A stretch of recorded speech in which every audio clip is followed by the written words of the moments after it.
Monsieur le président, madame la ministre, mes chers collègues, dans le cadre d'un testing, SOS Racisme vient de publier aujourd'hui une étude dévoilant que 61% des agences d'intérim acceptent de faire une présélection des candidats en fonction de leur couleur de peau. Aujourd'hui en France, les candidats avec un nom d'origine française ont près de 50% de chances de plus d'être rappelés par un recruteur que ceux ayant un nom d'origine maghrébine. C'est le résultat d'une vaste campagne de testing lancée par le ministère du Travail entre 2019 et 2021. 9 600 candidatures ont été envoyées avec des noms aux origines différentes. Résultat, les candidats avec un nom d'origine française ont été rappelés dans 33,3% des cas par les employeurs, contre 22,8% pour ceux ayant un nom d'origine maghrébine.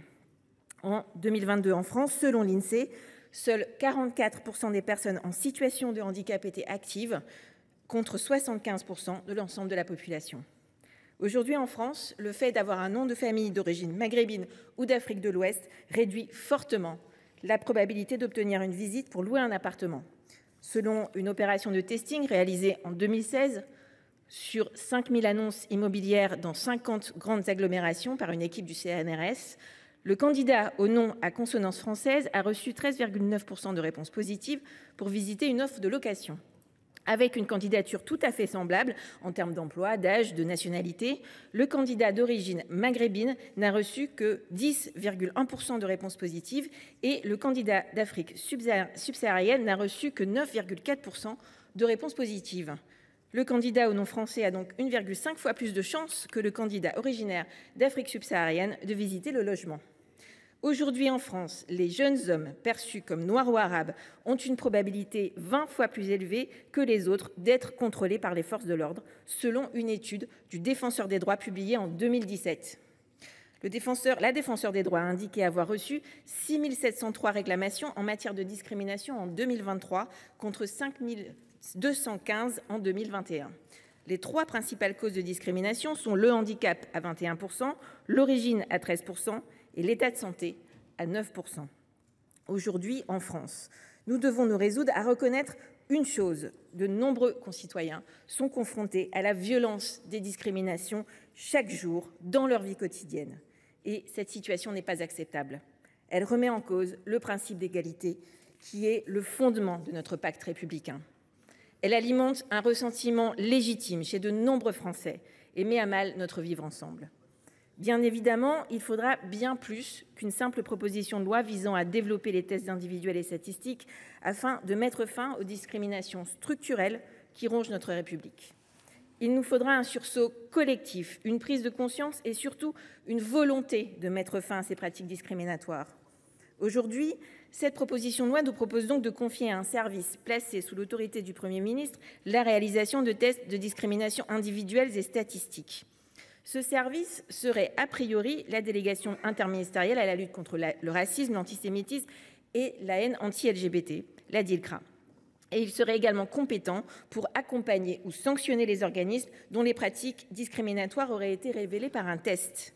Bien sûr, nous partageons l'objectif de cette proposition de loi.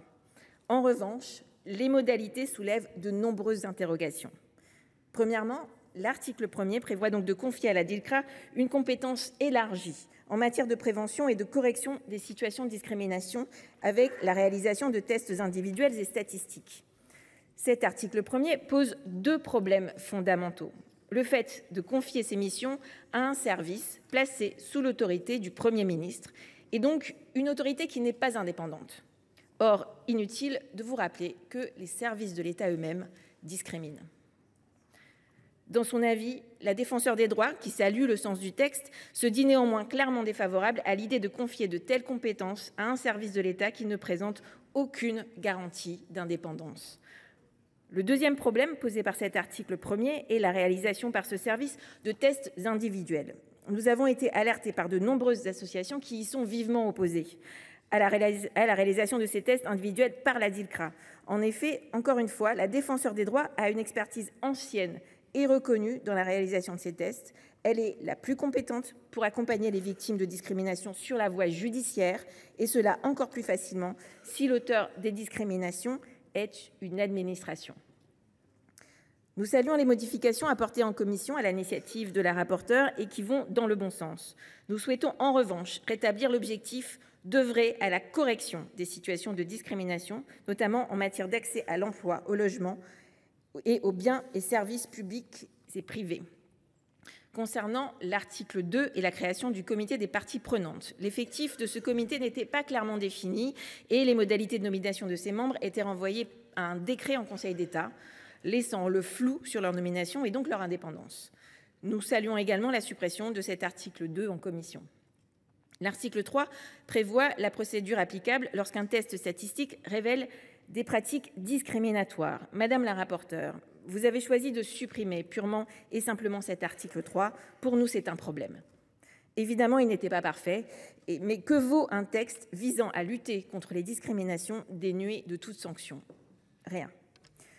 La sanction prévue était déjà très légère pour la personne morale concernée.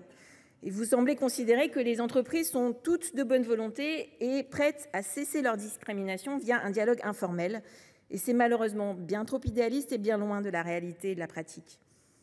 Bien sûr, un nombre croissant d'entreprises prennent volontairement des mesures pour corriger les biais discriminatoires dans leurs pratiques, parce qu'elles prennent à cœur leurs responsabilités sociales ou, plus pragmatiquement, parce qu'elles prennent au sérieux les nombreuses études démontrant que la diversité des ressources humaines est un facteur de réussite économique. Malheureusement, beaucoup d'autres entités, personnes morales, privées ou publiques, n'agissent que si elles y sont contraintes. Si le droit existant suffisait, les discriminations aujourd'hui relèveraient de l'exception aberrante. Nous savons bien que la réalité est tout autre. Force est de constater que la pratique du name and shame fonctionne. Elle permet de mettre la pression en amont sur les entreprises qui vont développer leurs bonnes pratiques par peur d'une atteinte à leur réputation, et c'est efficace dans plusieurs domaines. Aussi, nous proposerons de rétablir l'article 3 en prévoyant en plus que le procureur de la République soit informé des infractions constatées et que le montant de l'amende administrative passe de 1 à 5% des rémunérations et gains. Nous proposerons également une interdiction complémentaire de candidater au marché public pour les entreprises épinglées qui n'ont pas pris de mesures suffisantes. Madame la ministre, madame la rapporteure, mes chers collègues, vous l'aurez compris, ce texte poursuit un objectif louable: mieux lutter contre les discriminations.